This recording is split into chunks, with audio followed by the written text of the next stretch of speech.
আমরা নামানো শুরু করি and সিঁড়ি দিয়ে যে যেভাবে পারে নামানো শুরু করে। আমরা 1 নম্বর বিল্ডিং, 4 নম্বর বিল্ডিং, 5 নম্বর বিল্ডিং, 7 নম্বর বিল্ডিং সব হয়েছে 9 থেকে সেকেন্ড ইয়ার পর্যন্ত। তারা আলহামদুলিল্লাহ মোটামুটি সবাই সুস্থ আছে। আমাদের ভবন নাম্বার 1 নম্বর বিল্ডিং, জি 8 তলা ভবন। আর বিমানটা পড়ছে আপনার হলো জুনিয়র সেকশনে, ক্লাস প্লে থেকে 8 পর্যন্ত। 100 থেকে 150 মিটার হবে, খুব একটা না। ভবন 7, 8, মোট 7টা বিল্ডিং। আর জুনিয়রদের আছে 1, 2, 3, 4, 4-5টা জুনিয়রদের আছে।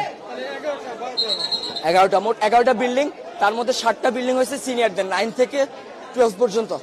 আর প্লে থেকে 8 পর্যন্ত আপনার সব ছোট ছোট বিল্ডিং। ঢুকতে কয়টা বিল্ডিং আছে, একতলা টিন শিটের। আবার একটু সামনে গেলে ক্যান্টিনের সাথে 3 থেকে 4 তলা। হ্যাঁ, ওখানে জুনিয়ররা থাকে। ছুটি হবে একটু পর, সবাই ছিল তখন তো এক্সাইটেড ছিল।